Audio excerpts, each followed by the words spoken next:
अगर आप भी अपने नाम की ऐसी ही ब्यूटीफुल कहानी देखना चाहते हैं तो अभी कमेंट करें, चैनल को सब्सक्राइब करें। Happy failure day to me. हार हो या जीत, मुस्कुराना और सेलिब्रेट करना कभी मत छोड़ो। Happy failure day to me. ये दास्तान है सोल के ग्रैंड आर्ट्स कॉलेज की, जहां दूर दूर से लोग पढ़ने के लिए आते थे। इसी कॉलेज की एक स्टूडेंट थी नायला, जो सबसे अलग, बेखौफ और बिंदास लड़की थी। वो हमेशा आखिरी बेंच पर बैठती और लेक्चर्स के दौरान सबसे लेट आती, तब जब बाकी सारे स्टूडेंट्स क्लास लेकर चले जाते और पूरी क्लास खाली हो जाती। उसका रोज का काम पूरे कॉलेज के स्टूडेंट्स को अपनी शरारतों से परेशान करना था। कैंटीन की ट्रीट तुम्हारे बैग के बदले। उसकी जिंदगी का एक ही गोल्डन रूल था, चाहे जिंदगी में जीत हो या हार, पास हो या फेल, हर लम्हे को पूरी धूमधाम, हंगामे और धमाके के साथ सेलिब्रेट करना। ना कोई रोना धोना, ना कोई गम। Yes, finally I failed. चलो अब फेल हुई गई हूँ तो सेलिब्रेट करती हूँ, क्योंकि पार्टी से कोई कॉम्प्रोमाइज। एक दिन अपने फेल होने पर नायला ने एक बड़ा सा केक काटा और पूरे कॉलेज के सामने जोर से चिल्लाई, happy failure day to me. दूसरी तरफ उमर क्लास का सबसे ज़हीन, खामोश और टॉप रैंकिंग स्टूडेंट था, जो बेहद सीरियस रहता और हर साल गोल्ड मेडल जीतता था। ये मेडल सिर्फ मेरा जीत नहीं, मेरे वालिद के नाम की पहली रोशनी है।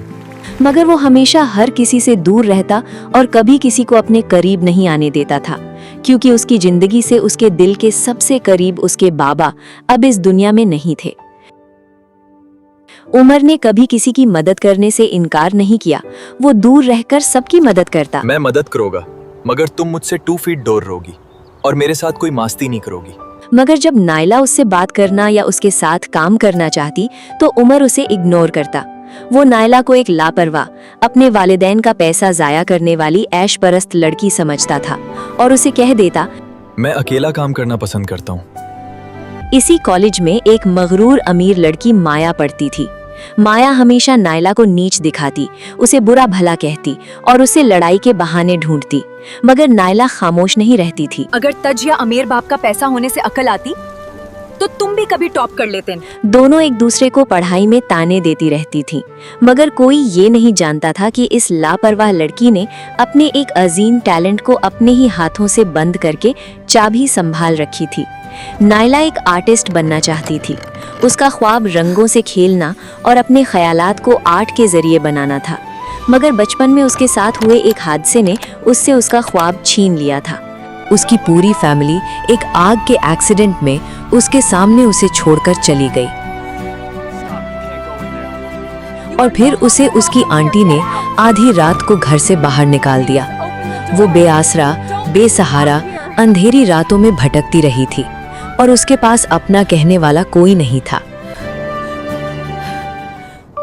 नायला जब भी कुछ आर्ट करना चाहती, उसका हाथ नहीं चलता था और कोई तस्वीर नहीं बनती थी, मगर वो फिर भी यकीन से कहती, एक दिन पूरी दुनिया मेरा हुनर देखेगी। उस हादसे की वजह से नायला न पढ़ाई में ध्यान दे पाती थी और न अपने आर्टिस्ट बनने के ख्वाब पर। वो अंदर से बिल्कुल टूटी हुई और उदास थी, मगर बाहर से खुद को खुश और एक मजबूत लड़की दिखाती थी। आज भी रोज की तरह कॉलेज में स्टूडेंट्स की चहल पहल थी। नायला कैफे में बैठकर अपने ख्वाबों को अपनी नोटबुक में ड्रॉ कर रही थी और अपने ही ध्यान में मशगूल थी। तभी वहां कॉलेज का एक बदतमीज सीनियर आया। उसने अपनी कॉफी नायला की बुक पर फेंक दी और फिर उसके पूरे ग्रुप ने नायला को अकेले देखकर उसे परेशान करना शुरू कर दिया। उन्होंने नायला की शख्सियत के साथ साथ उसके वालिदैन के खिलाफ निहायत घटिया और नाजेबा बातें करना शुरू कर दी। तरबियत दी है, तुम यहाँ फिट नहीं बैठती, निकलो यहाँ से। अपने वालिदैन के खिलाफ ऐसी बातें सुनकर नायला की आंखों में गुस्से और दर्द के आंसू टपकने लगे। उसका दिल चूर चूर होने लगा और वो रोते हुए वहां से उठकर चली गई और अपनी 8 नोटबुक वहीं छोड़ गई। दूर खड़ा उमर ये सब देख रहा था और उसे ये सब सही नहीं लगा। वो उस टेबल के पास गया जहां नायला बैठी थी और वहां उसकी सनी हुई नोटबुक पड़ी हुई थी। उमर ने जब नायला की नोटबुक देखी तो वो हैरान रह गया। जब उसने उसकी यादें और सफ़े देखे तो उसे एहसास हुआ कि वो नायला के लिए बिल्कुल गलत राय रखता था।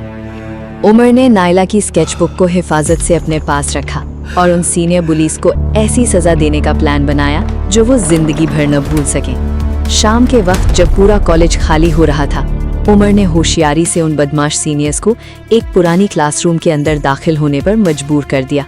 जैसे ही वो ग्रुप क्लासरूम के अंदर गया, उमर ने बिना कोई आवाज किए बाहर से भारी दरवाजा जोर से बंद किया और मजबूत आयरन लैच लगाकर बाहर से ताला मार दिया। पुलिस अंदर से घबराकर दरवाजा पीटते रहे और चिल्लाते रहे। दूसरी तरफ रात की तारीकी में तेज धार बारिश और सनसनाती हुई ठंडी हवा नैला को अपने घेरे में ले चुकी थी। नैला एक भीगे हुए बेंच पर अकेली बैठी बिलख बिलख कर रो रही थी। उसके आसपास कोई ना था। तभी वहां उमर आया, जो अब नैला की पूरी हकीकत और उसके अकेलेपन से वाकिफ हो चुका था। वो नैला के करीब गया और बारिश के शोर में अचानक ठंडी बूंदों का नैला पर गिरना बंद हो गया।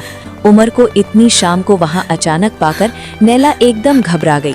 उसने जल्दी से अपने हाथों से अपने गालों के आंसू साफ करने की कोशिश की ताकि अपनी कमजोरी छुपा सके।